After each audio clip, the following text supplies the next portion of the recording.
যারা মায়ের চরণে পিতার চরণে ভক্তি করে না, মহাপ্রভু বলছেন তাদের ভক্তি আমার চরণে পৌঁছবে না। কারণ এই যে সামনে মা সরস্বতী পূজা আসছে না, অনেকেই তো সরস্বতী পূজার সময় মূর্তি আনে, তো মূর্তির কারিগর যদি আপনি টাকা না দেন তাহলে মূর্তির কারিগর তোমাকে মূর্তি দেবে না। কিন্তু একটা বার ভেবে দেখো, আজকে যে আমি পুলিশ, আজকে আমি ডাক্তার, আজকে আমি ইঞ্জিনিয়ার, আজকে আমি কীর্তনী, আজকে আমি বড় পদে চাকরি করি, এর অবদানটা কে দিয়েছে? একমাত্র আমার মা। সেই মা কি কোনোদিন বলেছি যে তোকে যে আমি সুন্দর একটা দেহ গড়ে দিলাম তার বিনিময়ে তুই আমাকে কিছু দে? কারণ মায়ের মতো আপন এই জগতে কেহ না। আর যার মাতৃভক্তি আছে সে কখনো ভগবানের পিছনে হাঁটতে হয় না, মা ভগবান তার পিছনে হাঁটে। ভগবান বলছে যে মাতৃভক্ত সে যদি আমার চরণে প্রণাম করি, সর্বপ্রথমে তার প্রণাম আমি গ্রহণ করি। এর একটা প্রমাণ হচ্ছে আমাদের বৃন্দাবনে এক ভক্ত ছিল যার নাম হচ্ছে মুচিরাম। তো সেই মুচিরাম প্রতিদিন জুতো সেলাই করত, আর জুতো সেলাই করে যে টাকা পেত সেটা দিয়ে মায়ের চরণ সেবা করত, মা বাবাকে খেতে দিত। সে একদিন বারান্দায় বসে জুতো সেলাই করছে, হঠাৎ করে চেয়ে দেখছে ডাক ডুল বাজি যেন একজন মস্ত বড় জমিদার আসছে। আর সেই মুচিরাম তাকে দর্শন করে মনে মনে ভাবছে যে তারা কারা। এখন দেখছে মা তার কাছে আসছে, আর সেই জমিদারের নাম হচ্ছে পণ্ডরী। এবার পণ্ডরী কি মুচিরামের কাছে এসে বলছে যে মুচিরাম, আমার জুতোটা ছিঁড়ে গিয়েছে, তুমি কি আমায় একটু সেলাই করে দিতে পারবে? মুচিরাম বলছে কেন পারবো না, এটাই তো আমার কাজ, আমি তোমাকে জুতো সেলাই করে দেব। এবার পণ্ডরী বলছে যে তুমি যে আমায় জুতো সেলাই করে দিবি তা তোমাকে আমি কত দেব? মুচিরাম বলছে শোনো, আমি তো তীর্থ ভ্রমণ করতে যেতে পারবো না, তাই তুমি যখন তীর্থ ভ্রমণ করতে যাচ্ছ, আচ্ছা বলো তো তুমি কাদের কি সঙ্গে নিয়ে যাচ্ছ? বলে ওই যে দুজন ব্যক্তি হেঁটে হেঁটে আসছে তারা হচ্ছেন আমার মা বাবা, আর যে জন পালকিতে করে আসছে সে হচ্ছে আমার স্ত্রী, আর আমি যাচ্ছি ঘোড়ায় চড়ে। ও তাই নাকি? তো তুমি তীর্থ ভ্রমণ করতে যাচ্ছ, তোমার মা বাবাকে হাঁটিয়ে নিয়ে যাচ্ছ? এই বলতে বলতে মুচিরামের জুতো সেলাই করা হয়ে গেল। এবার পণ্ডরীকে দিয়ে বলছি যে পণ্ডরী কে নাও, তোমার জুতো সেলাই করা হয়ে গেছে, তুমি নিয়ে নাও। এবার পণ্ডরী বলছি তুমি যে আমার জুতো সেলাই করবে, তোমাকে আমি কত দেব? টাকা তো দিতে হবে। বলছি শোনো, তুমি আমাকে কোনো টাকা দিতে হবে না, তুমি আমার হয়ে আমি একটা তামার পয়সা দিচ্ছি, সেটা আমার নাম ধরে তুমি গঙ্গায় বিসর্জন করবে। পণ্ডরী বলছে বেশ তাই হবে। সেই মুচিরামের তামার পয়সাটা মা তার সঙ্গে করে নিয়ে গিয়েছে। এবার পণ্ডরী সারা তীর্থ ভ্রমণ করছে, হরিদ্বার ঘুরলো, বৃন্দাবন ঘুরলো, মথুরা ঘুরলো, কিন্তু তার হৃদয়ে আজকে কোনো শান্তি নেই। মানুষ যদি তীর্থ ভ্রমণ করে তার হৃদয় আনন্দে উৎফুল্লিত হয়ে ওঠে তীর্থ ভ্রমণ করলে, কিন্তু আজ সারা তীর্থ ভ্রমণ করেও পণ্ডরীকের মনে কোনো শান্তি নাই। সে মনে মনে ভাবছে যে আমার কি হলো যে সারা তীর্থ ভ্রমণ করলাম তথাপিও আমার মনে কোনো শান্তি নেই, এখন আমি কি করব? এবার হঠাৎ করে তার মনে পড়লো, হেরে ওই মুচিরাম যে আমাকে একটা তামার পয়সা দিয়েছিলেন, সেটা একটু ওই গঙ্গার জলে ফেলে দেখি তো। যখনই মুচিরামের দেওয়া তামার পয়সাটা গঙ্গায় ফেলে দিয়েছে, সাথে সাথে একটা স্বর্ণের বালা উঠে এসেছে। তাই গরু হরি হরি হরি। আর যখনই তামার পয়সা উঠে এসেছে পুণ্ডরিক চমকে উঠল, কি আমি সারা তীর্থ ভ্রমণ করলাম, আমি তো মা গঙ্গার দর্শন পেলাম না, আমার মনে কোনো শান্তি নেই। কিন্তু যখনই আমি পুণ্ডরিকের দেওয়া তামার পয়সাটা জলের মধ্যে ফেলে দিলাম, সঙ্গে সঙ্গে একটা স্বর্ণের বালা উঠে আসলো। উনি তো কোনো সাধারণ মানুষ নয়। পুণ্ডরিক চলে গিয়েছে মুচিরামের কাছে। মা গিয়ে দেখছে সন্ধ্যাবেলা পুণ্ডরিক তার মায়ের চরণ সেবা করছে, মা বাবার চরণ ধৌত করে পঞ্চ প্রদীপ ধূপ দেবে জ্বালি আজকে মা বাবার আরতি করছে। আর যখনই মা বাবার আরতি করছে পুণ্ডরিক গিয়ে ডাকছে, গুরুদেব, গুরুদেব, একবার বাহিরে এসে দেখো তোমার সম্মুখে কে এসেছে। এবার মুচিরাম বলছে যে কে আসলো আমার দ্বারের সম্মুখে। এবার গিয়ে দেখছে মা কেউ নয়, সে হচ্ছে পুণ্ডরিক। পুণ্ডরিক গিয়ে আজকে মুচিরামের চরণ জড়িয়ে ধরে বলছে, আজ থেকে তুমি হচ্ছ আমার গুরুদেব। মুচিরাম বলছে, তুমি একজন জমিদার আর আমি সামান্য একজন মুচি মাত্র, তুমি আমার চরণ জড়িয়ে ধরলে কেন? বলে না না, আপনি আমার কাছে হচ্ছেন আমার গুরুদেব। বলে কেন? বলে আমি সারা তীর্থ ভ্রমণ করলাম, আমার হৃদয়ে কোনো শান্তি নেই। আর যখনই তোমার দেওয়া তামার পয়সাটা আমি জলের মধ্যে ফেলে দিলাম, সঙ্গে সঙ্গে স্বর্ণের বালা উঠে আসলো। আমার মনে হয় আপনি কোনো সাধারণ মানুষ নন। মুচিরাম বলছে, ও সেই কথা। শোনো, অন্তরে যদি প্রেম ভক্তি থাকে তাহলে মা গঙ্গাকে দর্শন করতে তীর্থ ভ্রমণ করতে যেতে হয় না। যদি অন্তরে ভক্তি থাকে তাহলে কাঠের গামলার মধ্যে জল এনে সেখানেও মাকে দর্শন করা যায়। তুমি দেখতে চাও? বলে হ্যাঁ, আমি দেখতে চাই। এবার কি করেছে, কাঠের গামলার মধ্যে জল নিয়েছে। জল নিয়ে এবার মা গঙ্গাকে আহ্বান করছে, মা গো, তুমি যখন পুণ্ডরিককে একটা স্বর্ণের বালাই দিলি, তুমি যদি কৃপা করো তোমার এই অধম সন্তানকে তুমি আবার আরেকটা স্বর্ণের বালা দাও। সঙ্গে সঙ্গে আবার একটা তামার পয়সা যখনই ওই কাঠের গামলার মধ্যে ফেলে দিল, আবার একটা স্বর্ণের বালা উঠে আসলো। তাই গৌর হরি হরি। আরে যখনই উঠে আসলো এমন সময় পুণ্ডরিক বলছে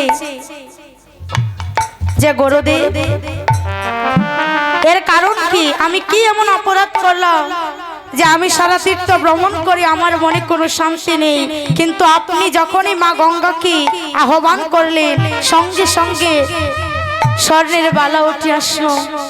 বলছে, শোনো পুণ্ডরিক, আমি তোমাকে বলবো না যে তুমি সবই কিছু ছেড়ে দিয়ে গোবিন্দ চরণ পূজা করো। আমি শুধু একটা কথাই বলতে চাই, তুমি একটি বছরের জন্য তোমার স্ত্রীকে তার পিত্রালয়ে নিয়ে আসো। আর এই একটি বছর তুমি তোমার মা বাবার চরণ সেবা করবে। দেখতে দেখতে মা একটি বছর কেটে গিয়েছে, পুণ্ডরিক মা বাবার চরণ সেবা করছে। আর চরণ সেবা এমন ভাবে করছে আজকে বৈকুণ্ঠে থেকে ভগবানও আর থাকতে পারলেন না। তিনি ছুটে আসলেন পুণ্ডরিকের গোয়াল ঘরে, এসে ডাকছে, পুণ্ডরিক, অপুণ্ডরিক, একবার বেরিয়ে আয় না বাবা, বেরিয়ে দেখ তোর দ্বারে আজকে এসেছে। আজ পুণ্ডরিক বলছে, কি কে আমায় ডাকছে এমন মধুর সুরে? আজকে বাহিরে এসে দেখছে যে সেই ডাকটা তার গোয়াল ঘর থেকে আসছে। আর সেখানে গিয়ে দেখে মা ছোট্ট মদন মোহন আজকে পুণ্ডরিককে ডেকে ডেকে বলছে, পুণ্ডরিক, তোর মাতৃভক্তিতে আমি এমন ভাবে সন্তুষ্ট হয়েছি, বল তুই আমার কাছে কি চাস? পুণ্ডরিক বলছে, প্রভু গো, এই জাগতিক জগতের কোনো কিছু আমি তোমার কাছে চাই না প্রভু, আমায় এই আশীর্বাদ করো যেন আমি যতদিন আমার মা বাবা বেঁচে আছে আমি যেন আমার মা বাবার চরণ সেবা করতে পারি। আর যখন আমার মা বাবা চলে এই পৃথিবী ছেড়ে চলে যাবে তখন তুমি আশীর্বাদ করো আমার যখন শেষের দিনের ডাক এসে যাবে সেদিনে তোমার চরণে ছাড়া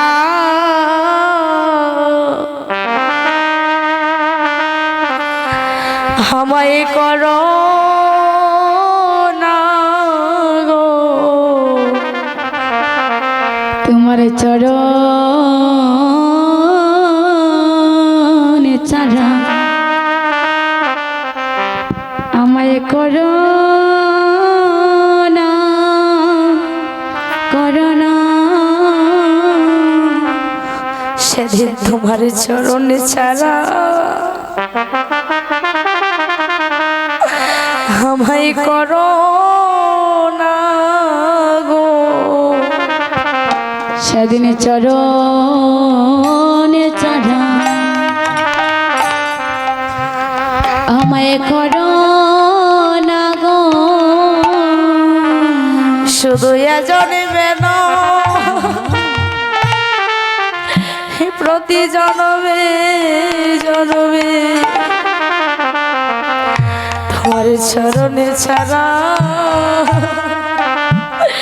আমায় করো না গো। শুধু জন্মে না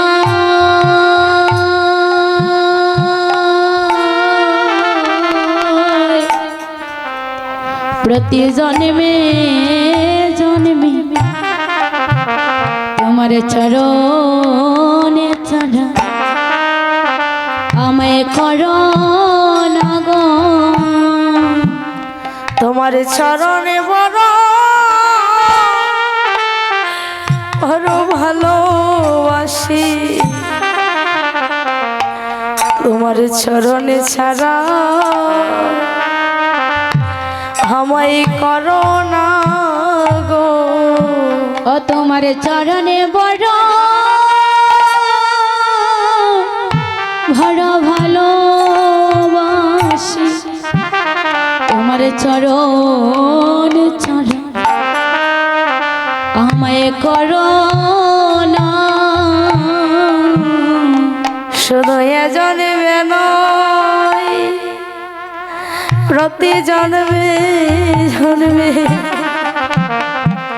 প্রভু তোমার চরণে ছাড়া আমায় করো না গো। শুধু জন্মে নয়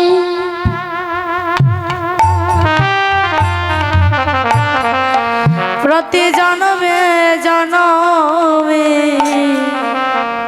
তোমার চরণে ছাড়া আমায় করো না গো। শুধু জন্মে নয় প্রতি জন্মে জন্মে তোমার চরণে ছাড়া আমায় করো না গো।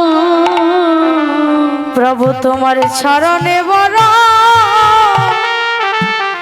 বড় ভালোবাসি গো, তোমার চরণে ছাড়া আমায় করো না গো।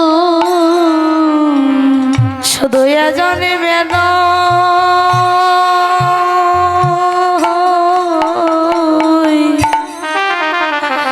প্রতি জন্মে জন্মে তোমার চরণে ছাড়া আমায় করো না গো। শুধু এ জন্ম নয় প্রতি জন্মে জন্মে ওই আমায় চরণ ছাড়া আমায় করো না গো। জন্মে না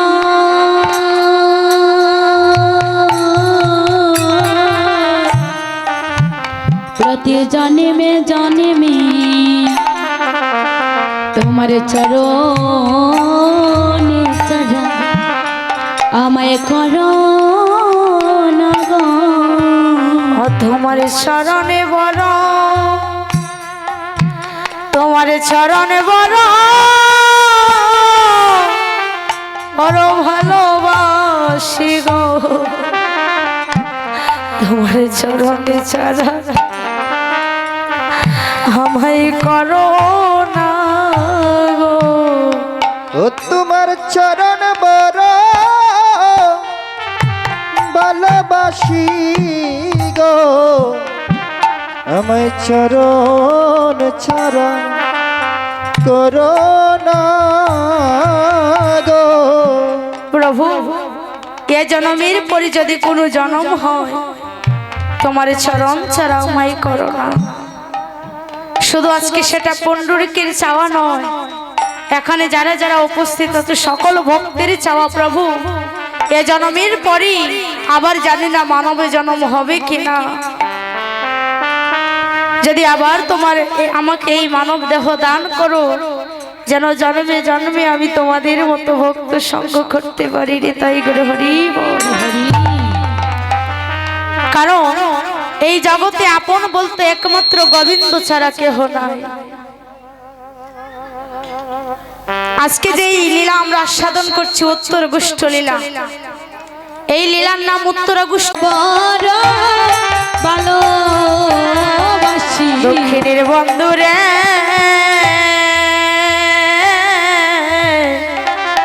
তুমি ওই না বেশে আইস আইস আমার ঘরে, অদূরের বন্ধুরে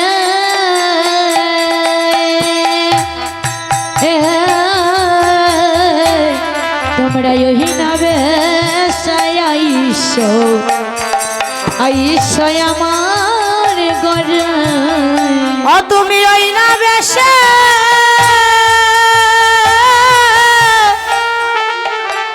আইস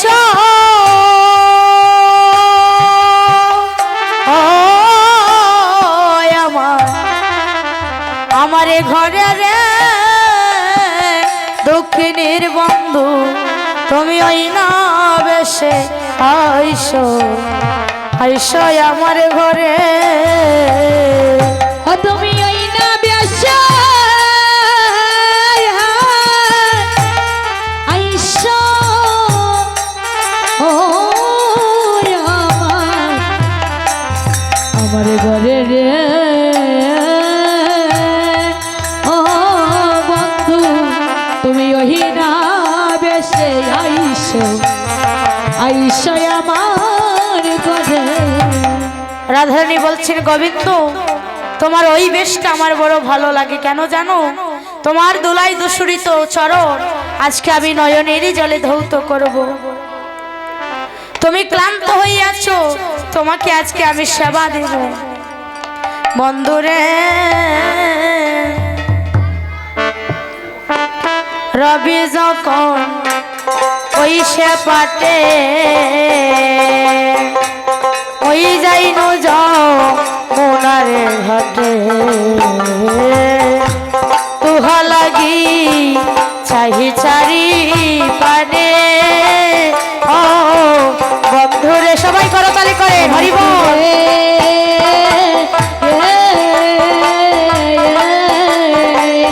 রবি যখন কইসে পাটে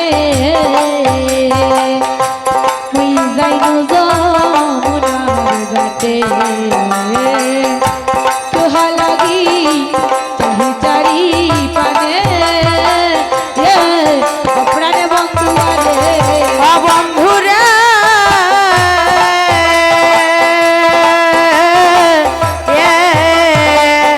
রবি যখন ওইসে পাটে ওই যাইনো যমুনার ঘাটে,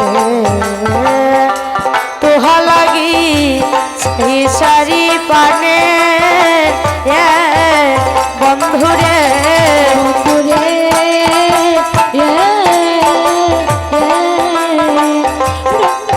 রবি করে বহিষে পাটে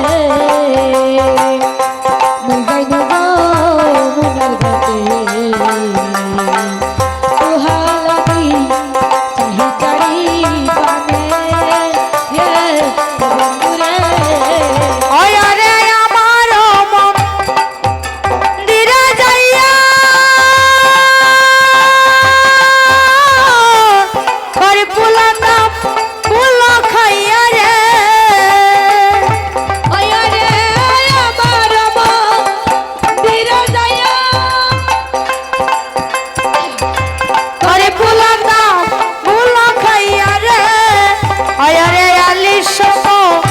হৃদয় তাতে রইয়া বন্ধুরে আলো শক হৃদয় তাতে রইয়া আয়রে আলি শক হৃদয় তাতে রইয়া বন্ধুরে আলো শক হৃদয় তাতে রইয়া ওই না বেশে আইসো আমার ঘরে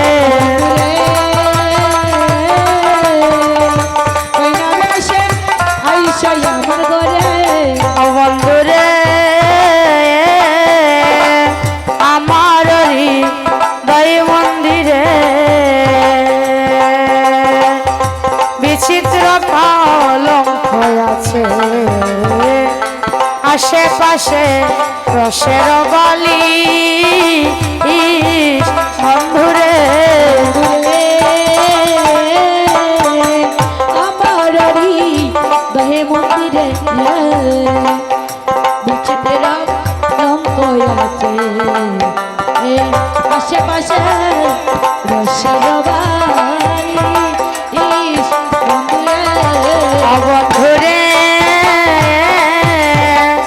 আমার হৃদয় মন্দিরে এদিকে মা এদিকে বন্ধুরে আমার হৃদয় মন্দিরে বিচিত্র পালঙ্ক আছে আশেপাশে রসের বালি বন্ধুরে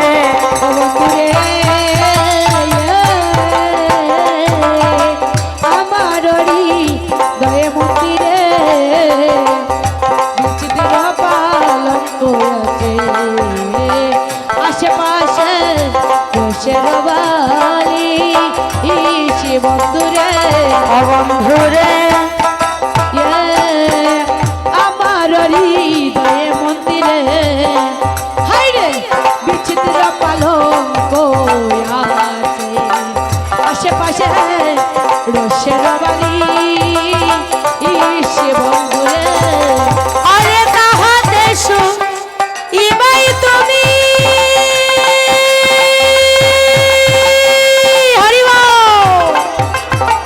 চরণ সে বিবয় আমি রে আরে তাহাতে তাহাতে তাহাতে তাহাতে ইবাই তুমি চরণ সে বিবয় আমি রে ওই রে তাহাতে শুই ইবাই তুমি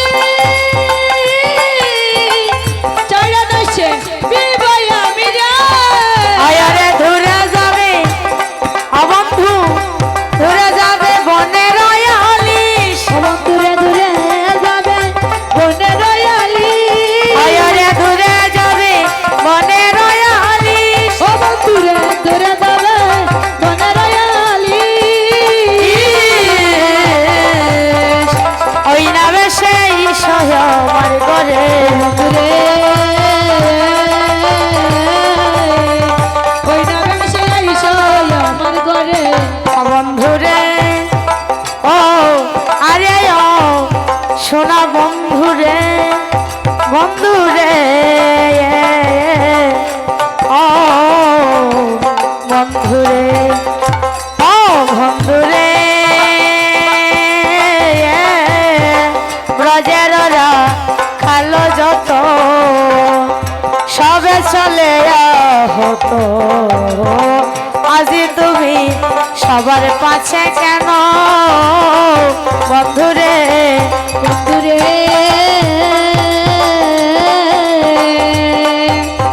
ব্রজের কাল যত হরি হরি বল সবে চলে হতো আজি তুমি সবার পাচ্ছে কেন ও বন্ধুয়ারে বন্ধুরে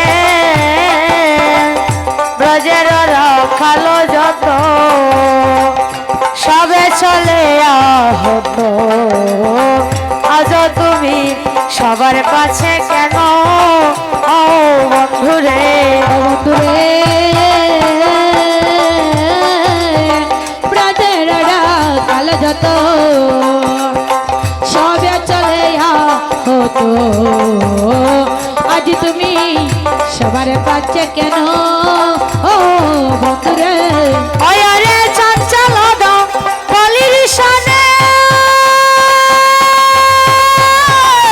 কতই না ভ্রমে ছবনে রে হাইরে চঞ্চল বলির সনে কতই না ব্রজবন রে আরে চঞ্চল দাও বলির সনে কতই না ভ্রমে ছবনে রে ও তোমার ছাদ মুখ পিয়াছে শুকাইয়া তোমার চাঁদমুখ ছাদ মুখ গিয়াছে শুকাইয়া তোমার চাঁদমুখ গিয়া শুকাইয়া ওই না রে সে আইসো আমার ঘরে বন্ধুরে ওই না বেশে আইসো আমার ঘরে রাধারানী কি শ্যাম সুন্দর কি মদন মোহন কি বৃন্দাবন ধাম কি আজ রাধারানী বলছেন গোবিন্দ তুমি কৃপা করে একবার আমার গৃহে আসো আমি তোমার চরণ সেবা করতে চাই গোবিন্দ বলছে না রাধে এখন আমার সময় নেই কারণ আমার জন্য আমার দুঃখিনী মা হয়তো বা কাঁদছে তাই সেখানে যেতে হবে তুমি এখন আমায় বিদায় দাও এই বলে যখন গোবিন্দ রাধারানীর দিকে তাকালেন আর রাধারানী গোবিন্দের নয়ন পানে তাকালেন আজ নয়নে নয়নে মিলন হইল নয়নে নয়নে